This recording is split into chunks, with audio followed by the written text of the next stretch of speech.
Hello. Today I want to talk about the new crime statistics on anti-Semitism.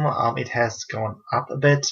In 2017, it only had been 37 violent crimes against Jews and 1,504 in general. That means the majority of the crimes are paintings on toilet walls, swastikas and stuff like this, and insults.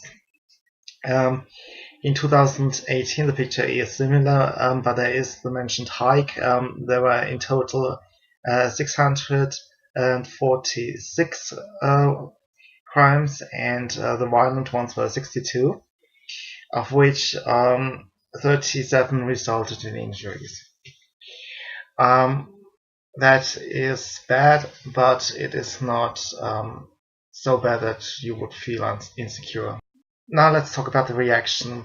First, we have a commissioner about against anti-Semitism. It is a new position. I believe it's one of those jobs that the cousin of your cousin will have, so that your family will will be afloat. He suggests that the next time when Germany is heading the European Council, I don't even know how this organization works at this point, but the next time when Germany is heading it, it is supposed to tackle the problem.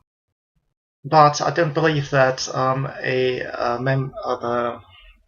the turn when Germany will be in a high position in this structure, that it can affect anything. I don't remember any past work of this council that I would say, oh, thank goodness we have this council, and therefore I can estimate how future endeavors will look like. I rather think that he is just making comments that are supposed to look good and are not very helpful. I don't really want to attack Mr. Klein, our commissioner, because I think he tries his best. And here comes the thing. Even though I believe in his good intentions, and I think he is benevolent to Jews, and he is a supporter of Israel, which is important to me.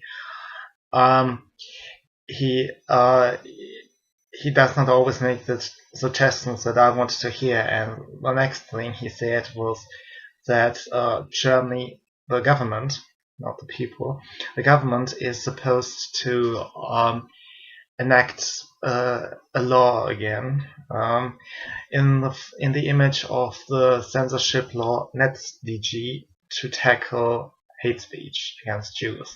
I'm against all hate speech laws, and I don't see that this is any effective. Moreover, this particular law that he suggests should be the sample of a new law is already the example of a good deal of laws. Laws in Russia, laws in the Ukraine, and so on. So I don't think that we need more of this. I would rather say what Nadine Strossen, a woman who had headed the ACLU in America and who is the daughter of a Holocaust survivor, what she had said about censorship and about what Germans were lacking before the rise of Hitler and what enabled his rise. And that is that Germans are lax on violent crimes. And so we are talking now about these 37 people in 2018 who were left with injuries. There are a great deal more people in this country, I believe, who have suffered from violent attacks over the last years. And what Germans should have done back then in the 30s or rather in the 20s. And what they should do is to punish violent crimes, go after that and solve the problem of real violence. Instead, Germans go after your thoughts and what you speak. And this is the fundamental difference, and I will close this video with a quote from Mrs. Strossen, where she lays that out. It does not help anybody if you suggest to be very, very engaged in the council, or to suggest we need some thought control laws and some encouragement for more denunciations and a climate of tyranny to tackle every single woe of our society. What we need is the state to return to its core functions, and the core functions include that violent crimes, and this includes Antifa, this includes the PKK and the kind of mafia structures that we have now since a couple of years, that they are properly prosecuted. And it also includes that squatters are removed from places like the Hambacher Forest woodland and from the Riga Street in Berlin, another left-wing haven, or there is a theater in Hamburg, the Rote Flora. This theater is occupied by Antifa thugs for years, and everybody knows they are dealing with drugs and are involved in all kinds of crimes. Or we are approaching a situation that is not so different from the 20s, and this is because too many people are roaming the streets who are in fact really violent people. And the protection of any minority, and this includes Muslims, this includes Africans, this includes everybody, gay people. The protection of every minority begins with the return of the state to its core functions, and the end of German leniency on violence. Thank you for listening for today, and I'll see you soon. Bye. There is so much misunderstanding about what went on in the Weimar Republic leading up to Nazism. I have to tell you, I am the daughter of a Holocaust survivor. The man who headed the ACLU during the infamous or famous Skokie case, whichever way you look at it, which is kind of epitomizes the American viewpoint that we will defend to the death your right to say even ideas that are antithetical. Certainly Nazi speech was antithetical to the ACLU.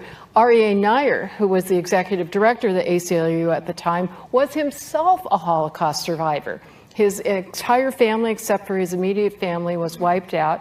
And he has said that if I believed, I hate the Nazis more than I love free speech, more than I hate censorship. If I believed that censoring Nazi hate speech would have defeated Nazism, I would be all in favor of it. And he then goes through an instrumental strategic analysis. I mean, as somebody else made the point earlier today, Weimar Germany, when Hitler rose to power, had hate speech laws and enforced them.